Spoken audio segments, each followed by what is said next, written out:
Sylvester Stallone has never needed a script doctor to punch up his drama. He's carried a private blacklist of A-listers, he claims, crossed the line, and the origin stories behind those grudges sound stranger than any Hollywood plot twist. One name landed there after a glob of deli mustard dripped onto Stallone's trousers during a cramped shoot, sparking an on-set elbow to the head and a decades-long standoff with Richard Gere. Another earned its spot when Bruce Willis demanded $1 million for each of 4 shooting days on the Expendables 3. To have a couple of young filmmakers, 27 years old, come in and find new life in the movie, Rocky's story has basically been told. Prompting Stallone to fire him and tweet the now iconic blast, "Greedy and lazy." And the rivalry that changed action cinema forever began the night a young Arnold Schwarzenegger laughed a little too loudly at Stallone's Golden Globe losses, only to have an entire bouquet of flowers hurled at his head in front of the industry's elite. These are not petty spats. They are multi-million-dollar collisions of ego, loyalty, and raw competitive fire that shaped some of the biggest blockbuster franchises ever made. By the end of this story, you'll know which feuds still smolder in 2025, which ones morphed into unlikely friendships, and how one mustard stain, one brutal tweet, and one perfectly aimed floral missile rewrote action movie history. But first, let's climb into that fateful 1974 coup on the Lords of Flatbush set, because a sandwich is about to start a war. Richard Gere. Back in 1974, long before Rocky or American Gigolo made either man a marquee name, the Lords of Flatbush threw 2 hungry 20-somethings into the same cramped Brooklyn set. Stallone was already chafing after years of bit parts. He'd even co-written the script, convinced this low-budget greaser flick would finally prove he could carry a film. Richard Gere arrived from a different planet, theater-trained, method-heavy, and determined to stay in character even when cameras stopped. From day one, their styles clashed. Stallone played Stanley Rosiello from the gut, raw and instinctive. Gere's Chico Tyrell was all careful poses and whispered backstory. What might have become friendly rivalry instead turned nuclear under the heat of a shoestring schedule and a single infamous lunch break. During a rehearsal inside a beat-up Ford, the 4 leads squeezed shoulder to shoulder while scarfing down craft service sandwiches. Gere climbed in last, balancing half a roast chicken sub swimming in yellow mustard. One bump sent a blob straight onto Stallone's brand new pants. Already tense, Sly exploded. He cracked Gere with a sharp elbow, yanked him out of the car, and dumped him on the sidewalk while the crew froze in stunned silence. For a split second, everyone wondered if it was a stunt, then realized the cameras weren't even rolling. The producers huddled, weighed the cost of constant chaos, and chose the cheaper option: fire Gere on the spot and reshoot with Perry King. The official line read, "Creative differences." But every extra on that set knew the truth. Cross Stallone, and you're gone. The fallout traveled faster than any preview trailer. Gere, humiliated, told friends Stallone's ego had nuked his first big movie break. Years later, he'd even suggest Stallone sparked the nasty gerbil urban legend that would dog him through the 1980s, a claim Stallone still denies. Sly, meanwhile, emerged with a reputation as the alpha who protected his turf by any means. That edge helped him bully Rocky into existence 2 years later, but it also marked him as hot-headed and, to some directors, risky. The 2 men have never worked together again, never shared a red carpet, and reportedly still request not to be seated near each other at award shows.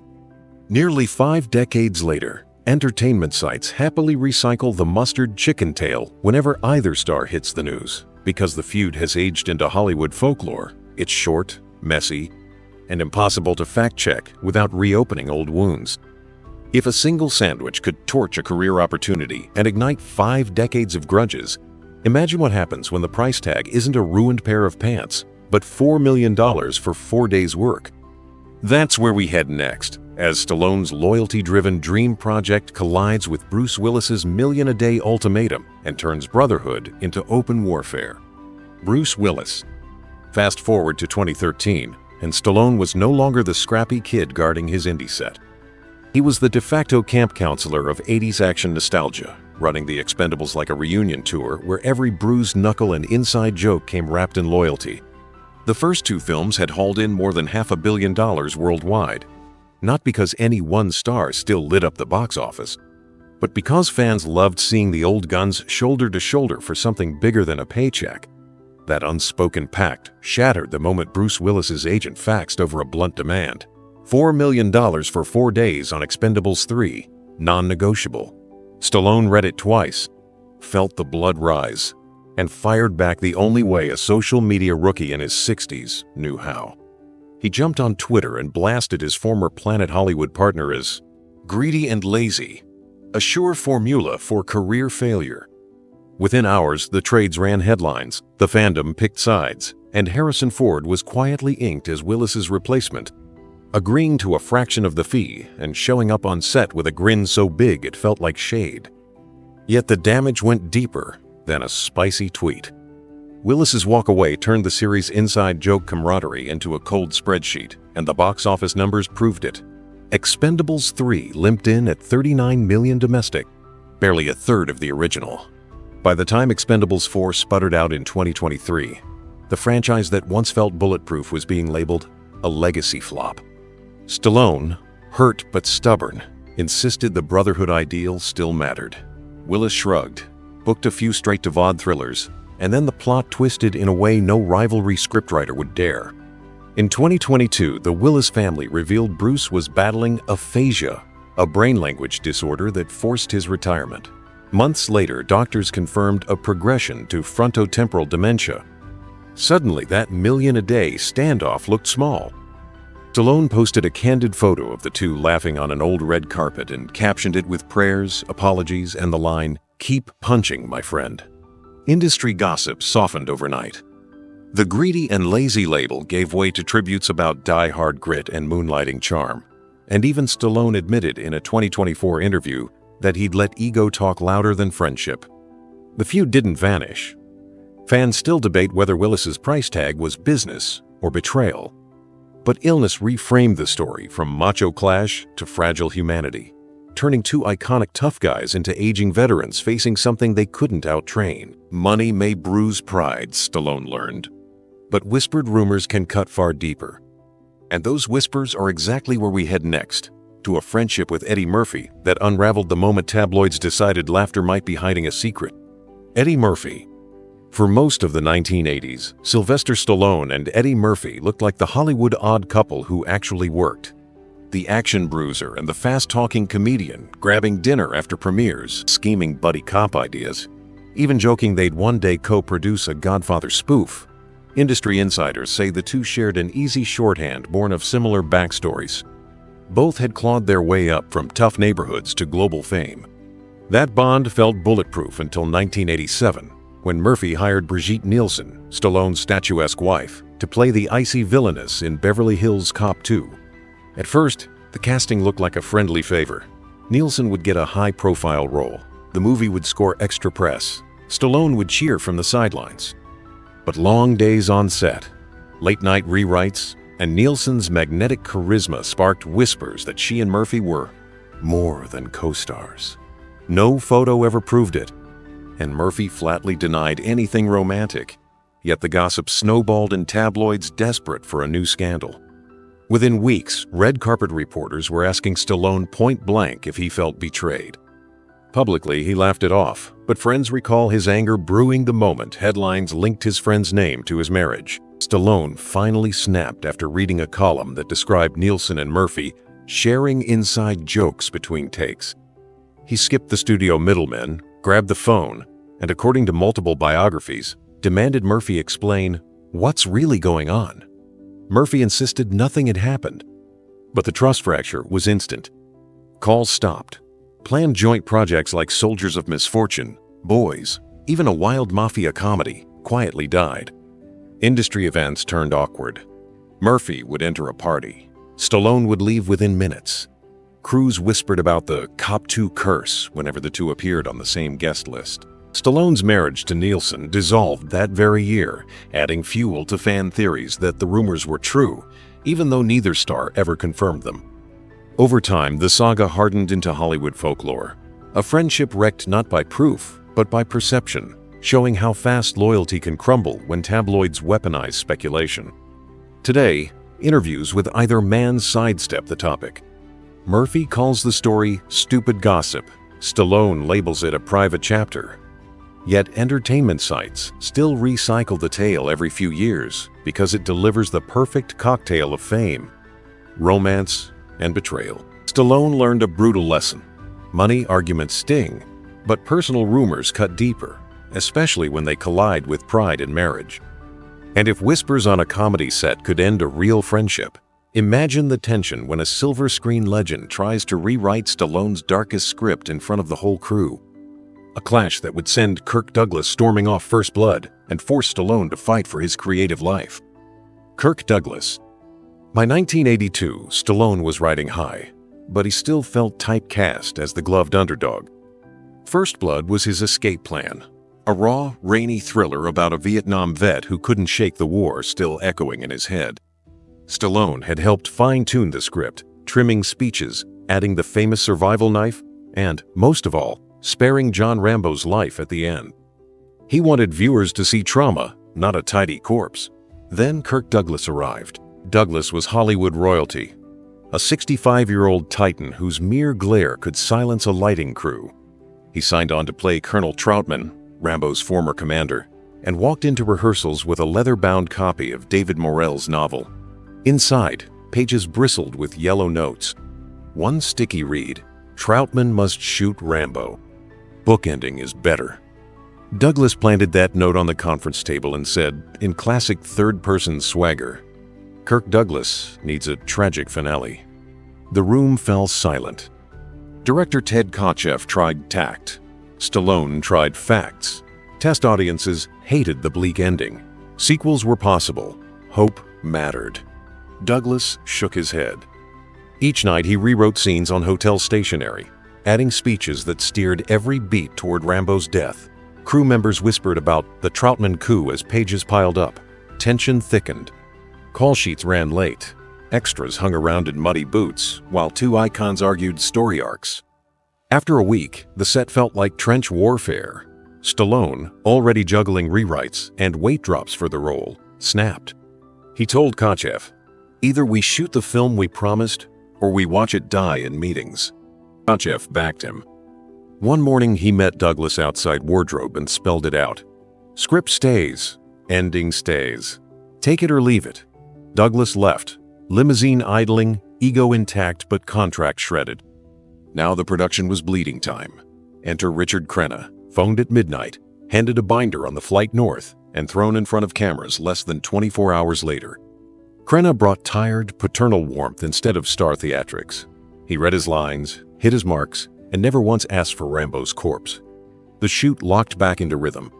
The film wrapped days before a financial disaster would have kicked in. When First Blood opened that fall, audiences cheered the final standoff and the wounded soldier who lived to fight trauma another day. The box office soared. Sequels followed. Rambo became a pop culture synonym for relentless grit. Stallone never forgot the showdown. It proved vision can crumble under veteran ego unless you defend it like a hill in combat. And it taught him that even Hollywood royalty can be replaced mid-stride if they block the mission. That lesson set him up for the most flamboyant feud of all, an arms race of muscles, one-liners, and box office bragging that pitted him against a rising Austrian powerhouse named Arnold Schwarzenegger. Arnold Schwarzenegger. For a feud that began with flying flowers, Stallone versus Schwarzenegger turned into a headline machine that basically defined 1980s action cinema. It kicked off at the 1977 Golden Globes when rookie Arnold laughed a little too loudly each time Rocky lost an award. Stallone, already raw from weeks of Italian Cinderella jokes, snapped, grabbed the nearest bouquet and lobbed it at the Austrian newcomer. Witnesses said petals went everywhere. The rivalry took root right there on the ballroom carpet. From that night on, each man measured success by one question: did I beat him? The box office arms race was relentless. Stallone flexed first with Rocky II and First Blood. Arnold answered with Conan and The Terminator. Studios kept score, trade papers, tallied abs, and ticket totals, and both actors cranked the spectacle higher. When Stallone strapped an M60 across shirtless shoulders in Rambo 2, Arnold ordered a bigger Gatling for Predator. When Arnold tore through police stations as a cyborg, Stallone retaliated by dragging Drago up snowy Russian peaks in Rocky IV. Each film wasn't just another sequel. It was a public scoreboard. Off-screen sabotage rumors only stoked the fire. Reporters claimed Stallone tried to poach scripts that mentioned future soldier prototypes, so Arnold couldn't. Arnold allegedly leaked fake casting buzz to block Stallone from prestige dramas. The most infamous troll came in 1991.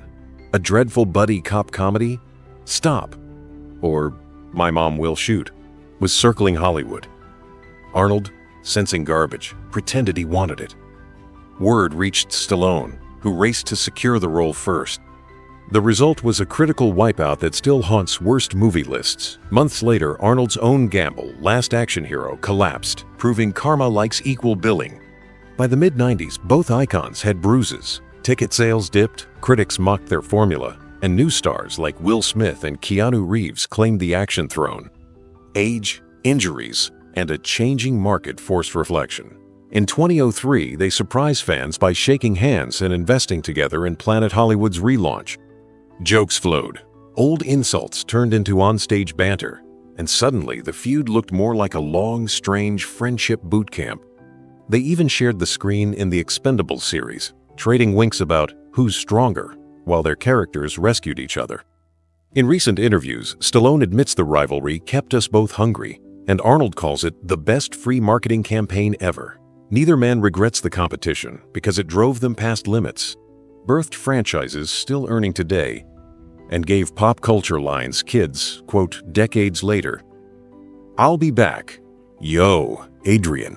Get to the chopper. Yet both also concede it cost them.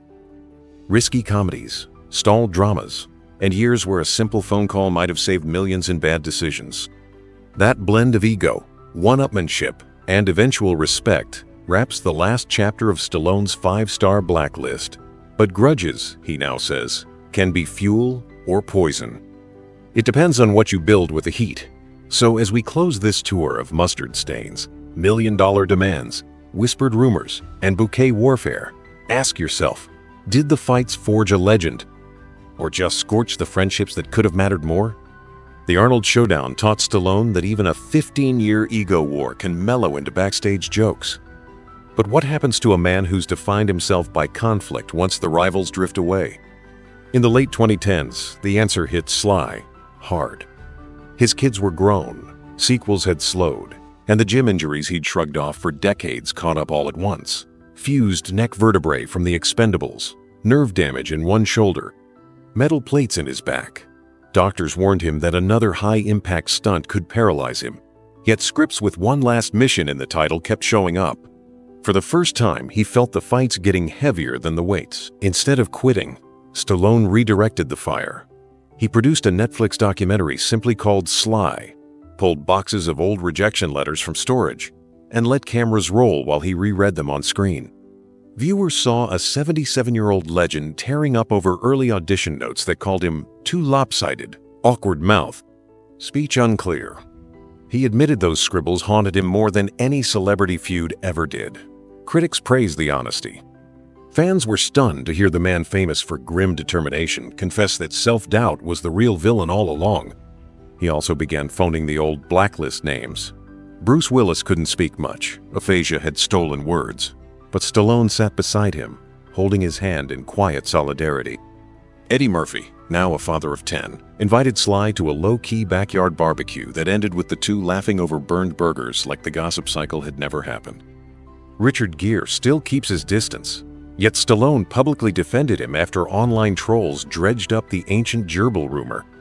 Even Arnold, once the mortal enemy, joined Stallone on stage at a 2024 fitness expo where they flexed cracked gray-haired jokes and promised no more flower throwing unless it's roses for our wives. The reconciliations didn't erase history, they reframed it. Fans realized the grudges had powered Stallone's rise, the same way Rocky's doubters fueled the fictional underdog. But age replaced rivalry with perspective. Winning a Golden Globe matters less than phoning a sick friend. Box office bragging fades, but the movies survive. Hollywood writers now cite the Stallone-Schwarzenegger era as proof competition can lift an entire genre.